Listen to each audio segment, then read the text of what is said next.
So if you're studying Spanish, you have definitely memorized a lot of verbs.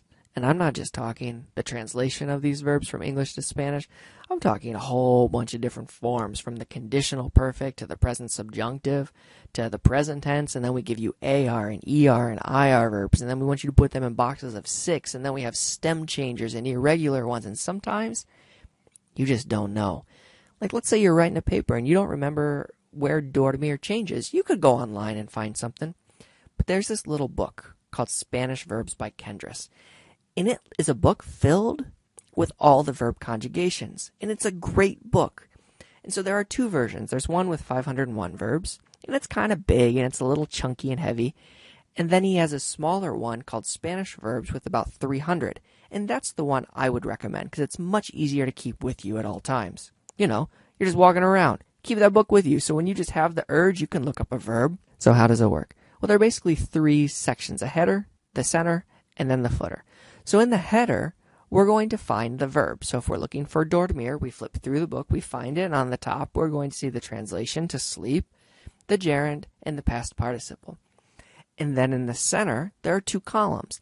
And this is where we get all of the conjugations. On the left, we have the simple tenses, and on the right, we have the compound tenses.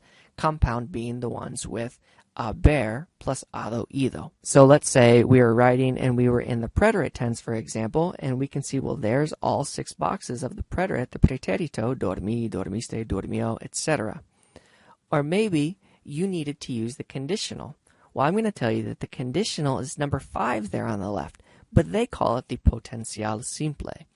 And so, you know, you might have to look around for a verb that you recognize, maybe start with hablar, so that you can get to know how this book works and what they call their different tenses. In the description, I'll make a list of what I call them and link to the videos for reference for you. And then all the way at the bottom, you have the imperativo or the imperative, which are commands, which is a really nice resource because sometimes, you know, you just need a little extra help. So where can you get such a magic book? Well, a bookstore, obviously, and if you have a local one, go there, and if not, go online. I think you could probably get this book brand new for $10, used for probably $3 or $4. It's a really great thing to have. All right, Maestro, so does this mean there are only 300 or 501 verbs in Spanish that I need to know?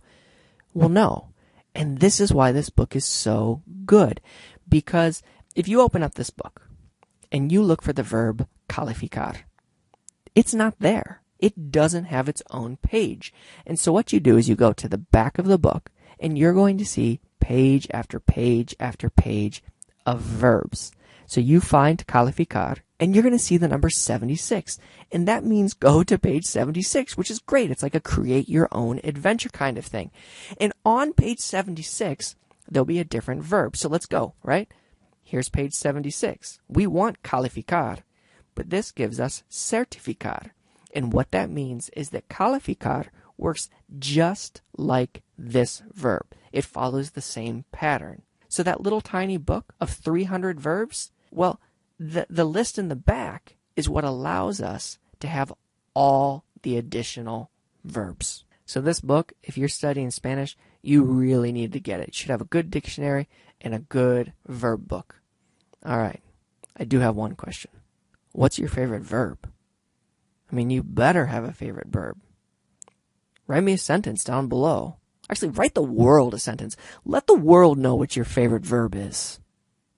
Suerte.